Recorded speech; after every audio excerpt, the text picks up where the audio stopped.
Good morning, everybody. It's a beautiful day in sunny California, Southern California. Just thought I'd give you guys another update and follow through with the promise of the rest of the tour, the front yard.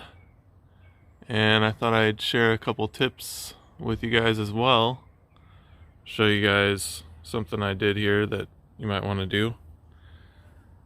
So over here we had a barren piece of ground that was pretty dry and not really ready to plant in. And I decided to put my compost pile, build a compost pile on top of it. This way, when you water the compost pile and all the life starts building in the compost pile, your soil beneath will begin to turn into nice, lush soil that you can plant into easily. So all the microorganisms and nutrients will be in there, ready for you to plant. So I did this right here because I plan on planting melons, I think watermelons and honeydew melons. I think I'm gonna let the watermelons grow on the ground, and then I'm gonna put the cantaloupes and honeydew melons, I'm gonna trellis them up this wall right here. So if you guys have a little plot of bare ground that's pretty hard and not ready to plant in, and it's not too bad of a spot to put a compost pile, I think that's a great idea to get a little head start on your soil fertility. And I also wanted to share just a little update of how my plants are doing since I guess it was 3 days ago since the last time I posted. I ended up putting a compost extract on most of my plants, and they're still small, but they've actually shown a lot of improvement in the last couple days.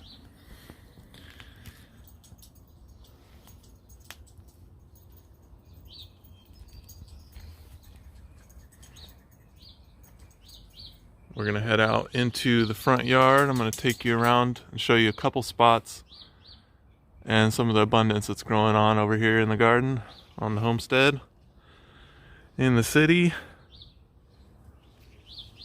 Look at all those apricots. I cannot wait for this harvest. This year's harvest is gonna be abundant.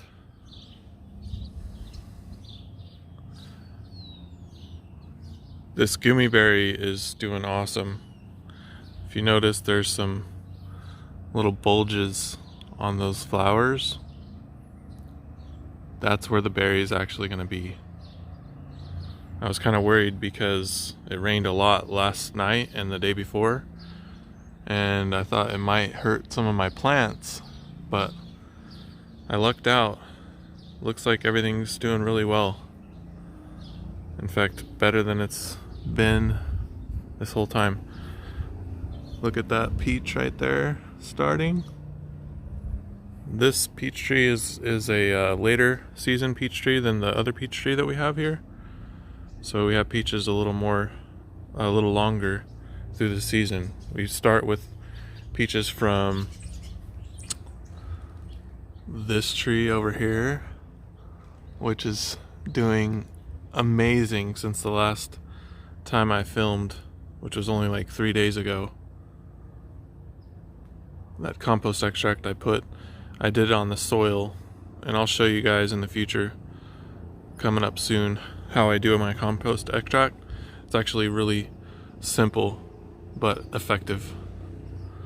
So as I was saying, this will come out later than this peach tree. So once these ones are ripe, and I've already ate a bunch of them, then these ones over here will start being ripe, and I can extend my season by having multiple different seasons of peaches that are ripe in the early season, the mid season, the late season.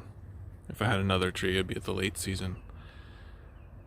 So I just want to show you a little bit more of the abundance in my garden since the last time I talked to you guys. I've got tons of grape bunches and tons of boysenberries on the way. I cannot wait for these boysenberries. There's nothing like a vine ripened boysenberry. The ones you get in the store are sour. So if you don't like boysenberries, you might want to try growing some yourself, because homegrown, vine ripened, that pretty much goes for everything. Tomatoes, grapes, everything you can think of, oranges. Look at those grape bunches. All those are going to turn into giant, delicious grape bunches. And I also forgot to mention last video, these are red grapes. So as I was saying, the grapes over here are green.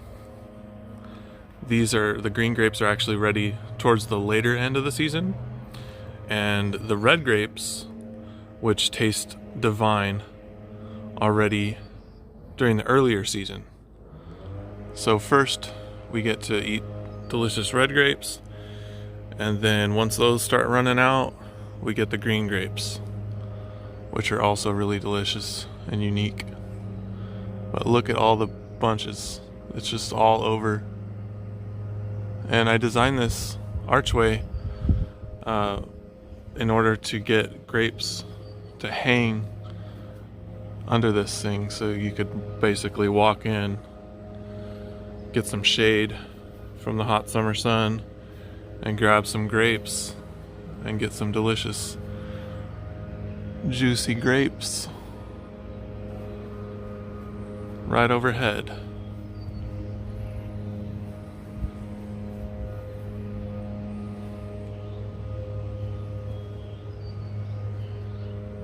I also like it as a pretty entrance for the garden. Now this side I haven't showed you guys yet. Look at those. They're just all over. Last year there was probably 10% of what you're seeing now as far as grape bunches. And I think that it's due to, one, it's a year later, so the plant has grown a lot deeper roots. But I think the main thing that's really increased this year's yield, or it will, is the kelp extract that I've been spraying foliarly, and also this aloe mixture that I'm using my own aloe plants for. And I'll show you guys how to do that in the future here, in the near future. So this is my pathway here. I didn't show you this last time, but there's a lot of stuff on this side of the pathway. Look at all those boysenberries.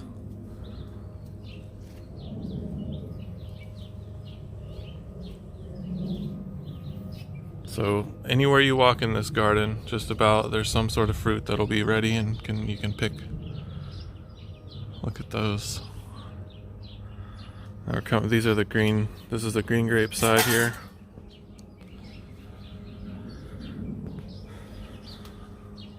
Alright, and that takes us out to the front yard. This is the compost pile that I built. And I will show you how I build my compost piles too in the near future. Let's go out to the front yard.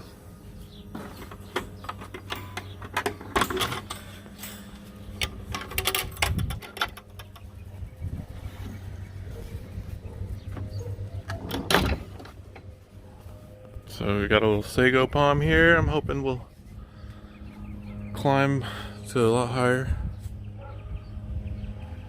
Eventually shade some stuff around here.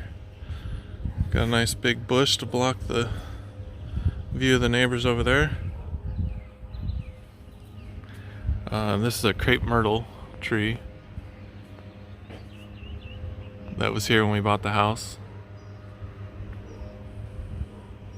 I've been fostering it, trying to get it to grow taller by trimming the bottoms of it.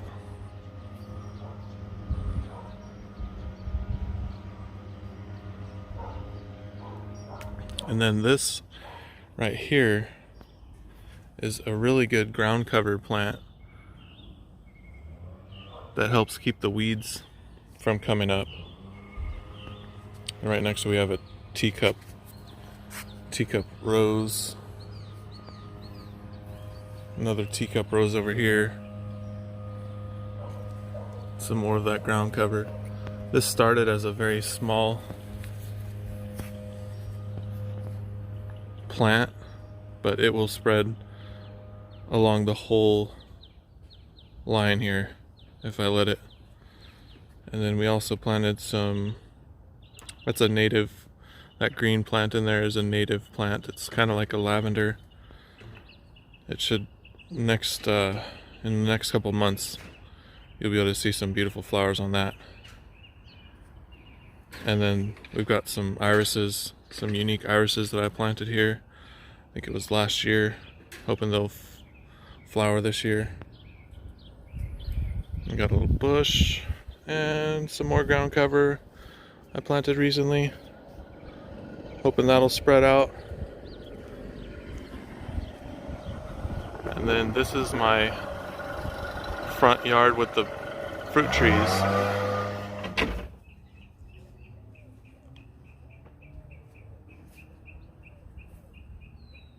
All right, the gardeners kind of interrupted me, so here's the last bit of the tour.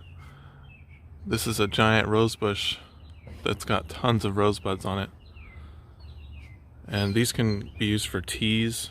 You can make tea with them, and they're also just beautiful, and they have a great fragrance when you bring them in the house, obviously. And this right here is a lavender bush that I just trimmed. Lavender bushes get so huge, but the bees just love this bush, and it's really helpful to have plants like this that attract bees to help pollinate your fruit trees so that you get more fruits and better quality fruits. So we're really happy to have that right next to our apple tree, which has all sorts of apple blossoms on it. And these smell divine as well. If you've never smelled an apple blossom, you've got to try one. You've got to try to smell one as soon as you can. They're so beautiful too. And every one of these apple blossoms is going to turn into an apple. So I'm really excited. This year is another, it looks like this tree is another bumper crop. We've got another bumper crop coming on this tree compared to last year for the same reasons, I believe. So I cannot wait to try some of these apples. This is a 4-in-1 apple tree. Actually 3-in-1. It's got a Gala, Fuji, and a green one that's called a Mitsumu. It's a Japanese type of apple. It's a lot like the Granny Smith apple. And right next to this I have a Nectarine Tree, which is doing amazing as well. It's got a lot of nectarine little baby starts on it. Let's see if I can find one for you. Oh, yep. There's a couple right up there. A couple more down here. These are really delicious. They're like red, kind of like a pink red on the inside. There's a big one up there. It is just a beautiful day here in Southern California. It's supposed to rain again today, so I thought I'd get out here before it rains and get you guys a video update. And then over here we've got a Bottlebrush Tree, which has these beautiful red flowers that the bees and hummingbirds just love. And we've kind of let this get a little bigger than a bush. If you grow it at your house, you might want to keep it a little smaller, but we like the flowers that it puts out, and the bees cover this thing, so we let it kind of get a little bigger, but we're not letting it get any bigger than this. They can turn into kind of a tree, but we're keeping it kind of a hybrid between a tree and a bush. All right, and then the last thing I want to show you is this little section here, which is this is a Japanese pine tree, which you can use the pine needles to make a tea with. About that, got a little interrupted. Family's leaving to go do something. Anyway, the pine tree right here is really cool. It's kind of like it stays small like this. I do cut it, but it doesn't really grow very tall in nature. But I do top it because my wife doesn't like it to get too tall. But the interesting thing I wanted to show you was how we put our trimmings in the planter. So we started with wood chips. You can see the wood chips in there. Those protect the soil and keep the weeds from growing up. I don't weed this area ever, and as you can see, there's no weeds there. And then, but they kind of degrade over time, the wood chips. So I just trimmed this grass bush, and what I did was just put all the trimmings, as you can see, on top of the wood chips, and those will degrade and kind of disappear over time. And also right here you see this iris. This has some really beautiful flowers that we already harvested, but it looks like there's another harvest on the way coming. And we've got more irises over here, and aloe. I plan on separating this thing out amongst the rest of my garden. These things you can spread, they spread all over easily. What I can do is take each one of these aloe plants that are all stuck together and rip them apart and spread them out around. I'm going to put them in the backyard.